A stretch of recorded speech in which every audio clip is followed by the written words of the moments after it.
Hey there. I just wanted to film a video showing you what I'm doing here. Um, I am making these little poison vials from the Acolyte episode 2. So it's like a new Star Wars show, and I don't need to get into the plot because it's still like an active show. But this is a prop that's in there, and it's a little vial, and it opens, seals liquid in there, and it's made from 3 parts of aluminum and an O-ring and a glass vial that I'm buying pre-made, custom making the aluminum bits, and then a leather cord.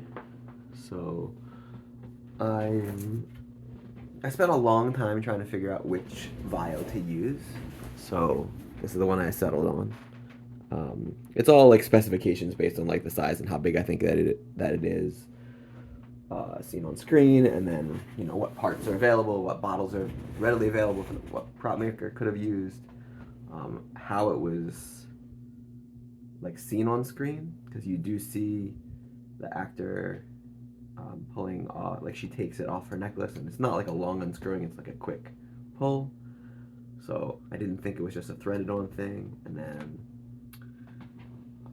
I had some issues trying to figure out. Like I was concerned that if I made a thing and used a pre-made cap to try and use that, maybe the force of unscrewing it might not work, and like the size, trying to get the cap to fit inside a custom part and also look good when it was down here. So I was trying to find smaller caps, but I ended up going with a custom plug, which I think is more Star Warsy because it's just kind of like pulled out and not a twisted on thing. Um, so this presses in here. Some of them are tighter than others. I think maybe this is a different O-ring. Yeah, some of the vials are a little bit tighter, but that's the way it's sealed, and it gives you a real seal that's like not just going to come off from regular jostling. Um, so my first step is I get 2 of these identical machined parts, so one for the top and one for the bottom, and it just fits nice and snug on there.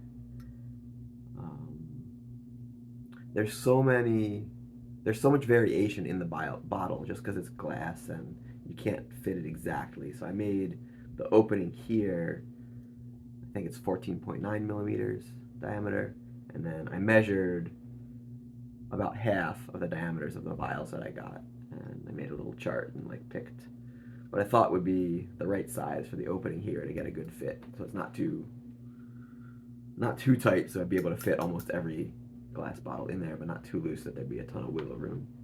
So I wanted the glue to not have to work so hard. If you have a big gap, then the glue will have to work harder. So I'm using a UV bonding glue, which I can do because the light can pass through the glass to cure it, which I think is a good choice. It's also a lot less messy than E6000. I'm just placing this down here and dropping it in, and then shining ultraviolet light in there. And the light, the UV light, I wonder if that looks cool. The UV light cures the glue. So some 3D printers use like ultraviolet reactive resin, and it specifically cures, down to the pixel to make each layer.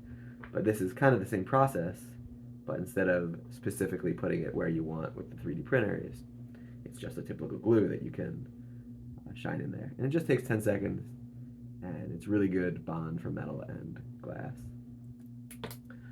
So that's on there real good, and it's way less messy. I'm pushing it a little because like the glue can seep down and touch the surface. So if you just leave it in one place, then the mat will get messed up a bit, and then sometimes you like pick up some of the mat on the bottom. So I don't want that, so I'm just like shining it in there and moving it a little so it doesn't cure. And then the way the top works is pretty much the same. I've got these little pieces of metal that I'm using as a spacer, but basically I'm putting those there, putting I'm spacing because I want the lid. You have a shot in the movie or in the show where like they don't show you looking down at the top of the vial. They just show it from the side. And there's one like long shot where they're far away and you're kind of ground level looking at the edge of it, and they don't go at like a top down angle, so you can't really see what's happening there.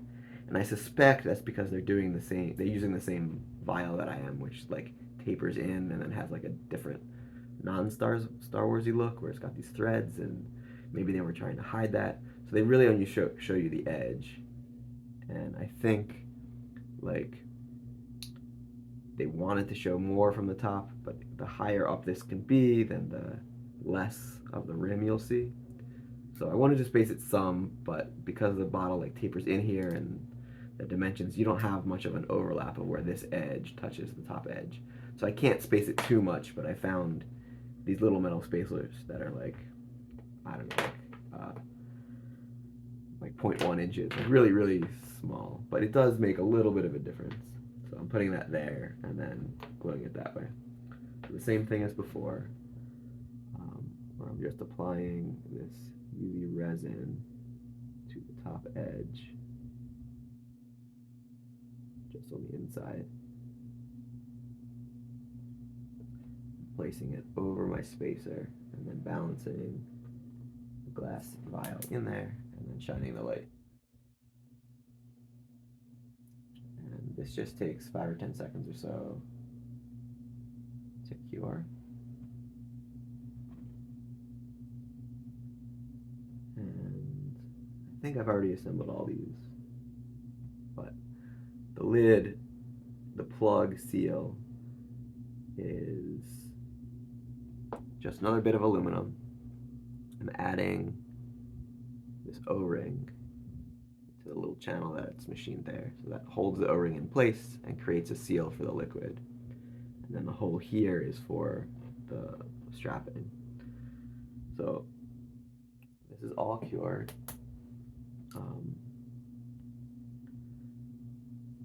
Like press that in there, and it seals it, and then I'm just cutting a cord here. I'm doing about 32 inches is what I measured. It's like a good length to be able to like tie it so you can put it over your head.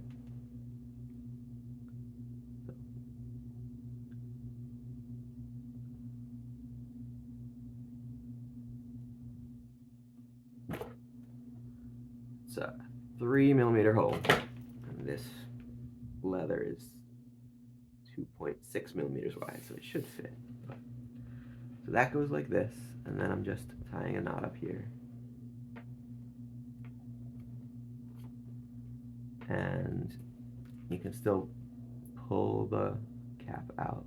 The glue is not totally dry, not totally cured yet, so I was able to move it a bit. So I'll redo that. But then I filled this one with just some dye that I had at the house, like food coloring. I mixed a bit of yellow and green. But what I do have coming in the mail today is a nicer UV reactive dye. So it's like, I think it's the same stuff they have in highlighters, in the yellow-green highlighter. But I'm gonna put that in here. So it's really concentrated, it's ultraviolet reactive, so it'll glow under black light or just look a lot better on the shelf, or if you wear this as part of a costume.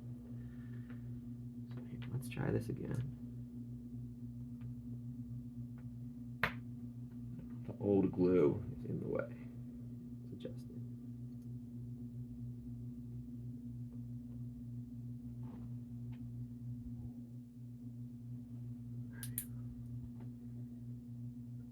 Oh, let that cure longer this time. Yeah, the lid, the top part, I just don't have as much surface area for the glue to work. So I think you need to spend more time gluing that on there. But the ones that I did yesterday, the lid is like, the top half, I mean, is like much more secure. So that's not coming off.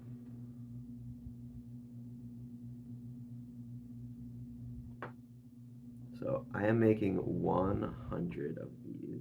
So a lot, but not that many.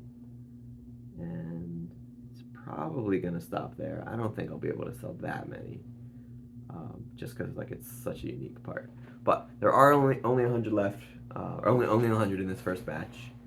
So if I sell out, maybe I'll make another batch. But if you want one of these, I have them up on my web store. It's custom3dstuff.com, and it's just in like the props section there.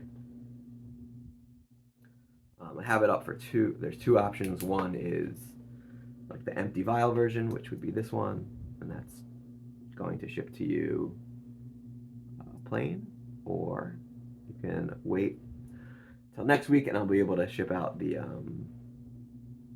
UV dye reactive filled ones. So if you want to do that yourself, I think you can do it with like a highlighter. I think you can take one of those highlighters and put it in water and the dye will absorb, and that stuff will glow better than just like food coloring. But there you go.